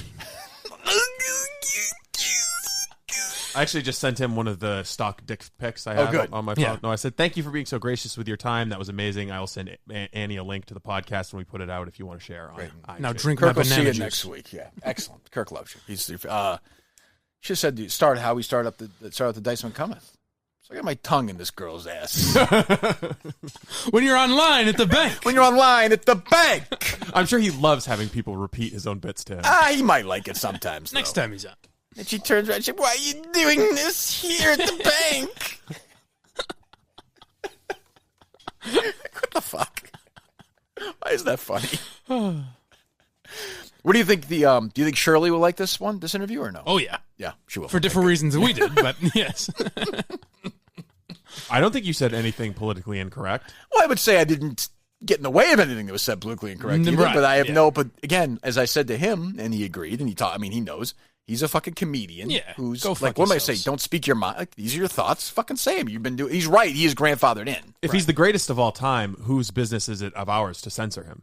Of course, well, even if he's a fucking shitty comedian, I'm not going Right. to. What do I care? This is America. You say what you want. We could disagree with it, but I don't. It's also he's playing a character. You know what I mean? Well, in a yeah, sense. but I think there's some. He's become yeah, that guy, kind of. But it is... He's Andrew Silverstein, you know? He is. That's what he said to Arsenio. He never ever talks about Andy Silverstein. You put yourself out there. Didn't bring that up today. Nope. Thought about that, too. Nope. Nah. Oh, that would have been great. Yeah. Fuck That you, would have been... blind fuck. Oh, I mean the Silverstein thing, not the Arsenio thing. I understand. Okay. Well, yeah. I mean, I think that turned out to be a longer episode than I thought it was going to be, too. Yeah, much longer. Good. Excellent. Thrilled. Oh, I was concerned at the begging. I'm like, oh, shit. But he was fucking great. It got rolling after 10 to 15 minutes. It got We rolling. got into the fucking stories. I mean, it's also interesting, and if you could talk to him longer, like Seinfeld is basically best friends with Larry Miller and Reiser. And Dice mentioned those guys. So I do wonder if Dice, it's just natural. Like, do you feel like these guys are kind of snobs? Like why am I not, more successful than Seems like fucking he did. Larry Miller? Yeah. Why aren't you? And you could tell he wants to be on that Seinfeld show. He should be on it. He'd be great on Curb. He'd be I great feel on like Curb. a show Yeah. like that, like a guest spot or something. That's true. So, any thoughts on the interview, Steve, from you as a comedic guy yourself? Thought it was fantastic. Good. You know any questions Good you job. wanted to ask him? Very natural. You wanted to ask him about Trump in comedy. You kept showing me the Seinfeld. Yeah. But like I thought about asking him that too because they're friendly. Yeah, but I feel like was he on that show? Apprentice, yeah. He was, right? But he was even. I rewatched that Arsenio thing, and he mentioned Trump in there. Oh, really? So like they go kind of way back. I mean, he's probably got some stories. It's a good news hook. He's the president of the fucking True. United States. He called Seinfeld a pussy. Maybe somebody will write about that. Who Yeah, knows? right. Maybe. I don't know. Who knows? Who cares anyway? I just enjoyed it. It was fun. That's and the Chappelle thing too, where he defends Chappelle. That might get some eyeballs. Did he defend Chappelle? Sort Or of. defended Michael Jackson. Yeah, I guess so. Yeah, that might. But when I left, like this is something you couldn't do. No. You can't. You just can't. I could do it in the podcast maybe there, but that would be edited like crazy too. Fucking like crazy. Oh, there'd be a lot. The paste stuff. That would. So, all right. So, Dice was awesome. Fantastic. Whatever. Hope you guys enjoyed that. If you're not, whatever. I don't know. Anything you want to end with, Mike? It's been your week. Nah. What's that? Dice. Andrew. Dice. If I could have a moment. Mr. Silverstein. Yeah. Eddie Murphy. My cousin, Marissa. No, yeah, that's a good point. I don't. But I was wondering about Eddie Murphy. What podcast was it? Gas I will never- Network. Never live it down. I'm furious. Everyone hates you. I'm furious. From Evan whatever to Andrew Dice Clay to McAfee's wife to Troll Socks people. It doesn't matter. I'm making it my mission to book Louis C.K. on this show and have me not talk. just keeping your mic off. I mean, Dice Was my mic off for a minute? Was it? You turn it off? I thought you signaled to me to turn his mic off. Oh, I was kidding. You actually did it? Yes. Oh, good enough. Good. That was another stumbling block. There you go. Well, what a show between the power struggle between Dave Cullinane. Why don't you ask Dice about that? The Cullinane power struggle. We got new information. I got an email from Dave. Cullinane? Oh, I can't control my Instagram account anymore. God, let me hear it, Mike. Rich Keller took the Instagram from me, Dice. Oh, he's gonna make a sale. Ooh, shut up, you jerk off. I think I'd pay for Dice. I'd pay a lot of money for Dice to roast Cullinane for like an hour. Just to watch that would be so great. So I forwarded Richie's email to Dice? To Dave. Oh, okay. And said, what the fuck is this guy talking about? And Dave responds, this is the dude I told you I'd be wary of. Not at all how it played out on text. He's a good guy, parentheses, I thought. Just super aggressive. He kept talking to me about the client, and I thought he was feeding me a lead. When he made it clear, I told him to go to you. Explain to me the Instagram account, though. I don't even, how did he take over the Instagram account? Does Dave none explain that? None of that has been explained. Very mysterious. I'm at home with the baby. I'm a dad with my baby Bjorn. Shut up. Lick my yam bag. Yeah, little boy Blue. Banana juice is my favorite term for cum that I've ever heard in my life. Drink my banana juice. So do we have any? So we're nowhere on the Cullinane stuff. No. What do you mean? Well, I mean, we don't know what the. So we have no. We have no fucking clue. So we may be further away than we were before. So they're both crazy. There's just crazy people underneath you. Everybody's hustling to make a sale. All right, I want Listen to me. Next Monday, I want Kelleher and Cullinane either in studio together or both on the phone. Okay. Okay. All right. Done. You're gonna make that happen, right? Yep. Okay. Why do you sound not confident? Because Dave wouldn't come in here for. Where does Kelleher live? Around here? I have no fucking clue. He lives in fucking Cullinane's head. That's true. I don't know if Cullinane's going to want to come in. Hey, Rich Kelleher. Anything else? Let me hear that mic guy. Oh, Rich Kelleher, I'm making sales without you supposed to give me the leads, you hoa. I can't figure out the Instagram password.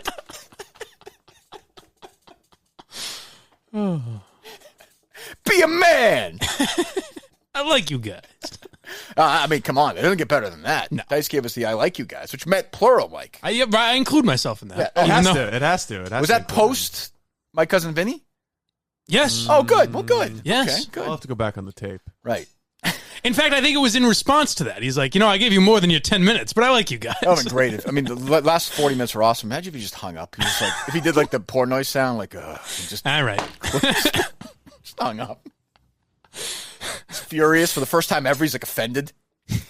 I was punching my leg. I was so mad. I saw you look.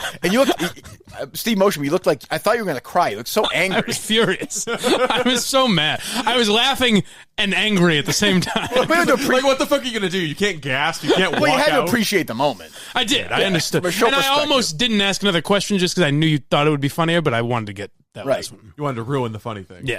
Yeah, I mean, you nailed the podcast thing. Yeah. But you answered. He listened to it. He heard it. Yes. He heard those questions. So that was a good moment for you. You interacted with him for sure. Right. There was Talk interaction. to Dice. Made me feel better about it. Yes, there you go. So all right. when he Go called when he called earlier at like 2:20, Yeah. and I was just sitting there, I saw the LA number. I was like, oh, maybe this is his agent calling up to cancel. Something's going on. He's like, hey, this is Andrew. Yeah, should I have called him Andrew? No, he goes by Dice. He's Dice, right? Everyone calls him Dice. How long did you talk to him for? Might have called him Dice Man. Not like Yeah. 5 minutes. Yeah. Just cleared up the miscommunication. Okay. he I was don't know. fine? I don't know if he was like laying the foundation for the later joke about not knowing what his schedule was. I'm not sure. But he didn't seem Playing the groggy at long all game. in this. He No. was engaged and good to go. Yeah, I might have just first time talking with You him. might just bored him, yeah. But how long did we get? We go almost an hour, right? Yeah. Perfect. Great. A+. Great job by Steve for booking it. Great job by me. Great job by Dice. Mike was here. Was my idea. Oh, this is true. Genius This is idea. true. Genius Yeah. idea. I would have never thought to have Andrew Dice Clay on the podcast, ever. Well. I want Godfrey next. I'm trying to think of other comedians. I don't want these young. I don't want these. Now, these- would you- I don't want these millennials. Would you have someone like Burr or Rogan or someone like that? Well, I just That don't you're not think- necessarily a fan of, but Well, they're I cute. like Bill Burr a lot. I Okay. saw him. I see him when he would do shows around here. Yeah. like when he was. He's from Canton. Obviously, you know that. Yeah, yeah. And I know guys who went to school with him. I would. Yeah. Oh, for sure. I have Rogan on. He doesn't do them, but I don't think Rogan would be particularly lively. Do you? On the phone? No, probably not. Yeah. I mean, Bill Burr for sure. Yeah. Bill Burr had Benditson on his podcast. That's true. He did, I know. which is amazing. Oh, I didn't believe it. I thought it was some weird. I thought when you had him seconds, on, I thought it was like a lie. But right. I'd have Burr on. Yeah. Yeah. I mean, obviously, Bill Burr wants to come on. He can come on. Comedian wise, I'd love to have. He loves Barstool. That's the reason. That's it would true. work. I don't think he would need it for promotion, but he likes Barstool. I wouldn't mind having Spade on too if he comes to town. Yeah. He's great. He's got a million old stories. I love that SNL era. You Yeah. know, Miller, those guys. I know Mike likes the young comedians, but that's gonna be part of his I like the older guys too. comedians and sexual offenders podcast. What was that, Mike? What do you say? He likes what? Do you know my? You say you like the older guys? Save it for if I lose this pick. Oh yeah, what's going on with this? So is you texting me and said Mike has something? What's going on? So we've decided freesportsbookpick.com Yes, is our free Thursday You wanted some football sort of sponsor. punishment if I lose. If he gets Is that the really bet or wrong, no? so if the Browns lose, I said every week. If I lose, Okay. I will say one sound drop, one sentence we can or whatever. pick. Yeah, that you can pick. Okay, that seems fair. Clean. No matter what it is. I'd like my family left out of it, ideally. Well, then what's the point? All right. Well, I mean, this is a lock. You made this a lock. What does it matter to you? It's a lock. This pick's a lock. You're right. You're So- damn right. Bet not- hard on the Browns. But not for both. The KCO, that was just a bonus pick. That was just, threw that in there because they mentioned maybe throwing over under, and so I did. Perfect. So you get the Browns -6 in Kansas City, 51. You're going over against the Jaguars. But the one that you're picking, Is the Browns. okay. Browns -6. If not, you can make me embarrass myself again. Okay, well, that'll be difficult. It'll happen anyways, Yes, it definitely will. What a day for Mike. Shit on by the least funny person on the planet, Evan, whatever his name is, and maybe the Most- funniest person. I mean, that's not easy. wow, I hadn't put it. They're- I Quite a hadn't day. thought about They it. are unified in their disdain. I mean, Dice sounded so oh God. Look, I'm not going to answer that question. Oh yeah, my cousin Vinny. I can't see. The only way it could have gone better if it was just like he knew that Mike was blind, which I told his assistant Mike was blind. I was Right. expecting I something. don't think there's a lot of communication between the assistant. Doesn't seem like it it. doesn't seem like it. Dice but Clay. If the next 30 minutes of the interview was just Dice shitting on him, Mike. that Oh, I would have loved. Yeah, That would that's true. not have bothered Yeah, me at all. Yeah. Oh, I mean, yes. No, but it was, again, I'm not going to tell you how great it was. Listen to it if you like it, whatever. If you don't like it, you're a fucking shithead. Well, they've already listened to it, so we're at the end. Maybe some people start at the end. Work backwards. Like you do with your words. You ever think of that? Maybe it'd be something. I don't know. Who the hell knows? So, no, anyway, next Friday, go to Ticketmaster. And if there's other places, let the assistant let us know. We'll promote that all week for sure. Looks like there's some good seats available there, too. I'll be there. Mike will be there. We'll be happy to take pictures with you. Oh yeah. Do whatever. I want to meet Dice, too. That would be nice. Think we can make that happen? Yeah, I could reach out. All right, good. Yeah, maybe Mike and I can meet him. Who knows? Excellent. All right, good. That'd be nice, no? Yeah. Ask him all the questions I didn't get to. Maybe he'd want to meet me. Dice, let me ask you. Eddie Murphy. When did he work with Scorsese? The HBO show, Vinyl. Oh, Vinyl. Right, Yeah. right. He produced that. Yeah. I always forget Someone that show. did a little more I research. always forget that show existed. True. Well, but No, I just knew that. I know the research definitely came through in your questions, Mike. Yes. Yeah. yeah. Mike did a fucking Wikipedia Bang-up search. job. Yeah. My cousin Vinny. Although you could see him in that movie. We've discussed that. You could see him in that movie easily in that Right. role. Easily in Yeah. that role. It would actually have been a better movie if he was in it. You think? Yes. It was still pretty good, but Yeah, it was great. Okay, whatever. Mr. Movie swaying in here. All right. I thought it was going to be like a 40-minute podcast. I know. Almost like a show. Another 2 hours. Or That's whatever. about the stuff I wanted to talk about, but, that's all right. Steve, you got to put this together now? What's your plan now? You're heading out right out? You get to leave right after the show? No, I'm just going to save it and I'll do it like normal tomorrow All right, so we'll morning. go grab dinner somewhere and just make a night of it, no? All right. Chick-fil-A. Chick-fil-A! I was thinking Chick-fil-A too. So I'll meet you guys there. We're totally, All right. Are you really going to vibing. Chick-fil-A tonight? Totally. I had Wendy's on the way here. Yeah. Did you really? Yeah. You're a big junk He's a food fast food guy. I fucking love it. Yeah. She said when he gets away from the wife, he likes a little fast food. Oh, is that right? You get away. Oh, I'm going to have some Wendy's tonight. Don't tell her. Only I could be as interested in Cullen and Kelleher as Dice Clay, though. The battle. No, I'm right there with you. The battle. What is do you think? I think Kelleher is telling the truth. I Yes. think Cullen went for the sale, and Kelleher said, "Fuck you, my guy." Right. Don't you think? Yeah. Do you think that too, Steve, or no? It's hard to tell. I'm in a wilderness of mirrors. I've said it before. Kelleher said these guys deserve 100%. If they want to give me a little taste, that's fine. But they deserve 100% of the commission. Everybody in the Minifan world is, a one-man army looking to take out the other people and advance. I guess They all just want to get closer to you. Yeah, well, that's true. Well, we're going to bring this because I want Kelleher and Cullen. I am demanding. I think we could get Culliher. I'm worried that Cullinane is kind of like Why? he's going to pull the baby card. I heard Erica wants to give Kelleher a job as She like did mention sales that. Yeah, for she the did show. mention that. Yeah. She said to me, she texted me, she's like, "How about this Kelleher guy?" I said, He's good, right? Make Yeah. it happen. Yeah, he's sort of. If you look at it like right now, they're painting him on the mural right now at Barstool, which is weird, but he's going up there right now. Right. Yeah, and they're all like, It's exciting. She was sending me text like, "Can you fucking believe we almost brought Cullinane in?" Like we were laughing. About it. Yeah. What a disappointment that would have It been. was bad. I heard Kelleher also just had twins.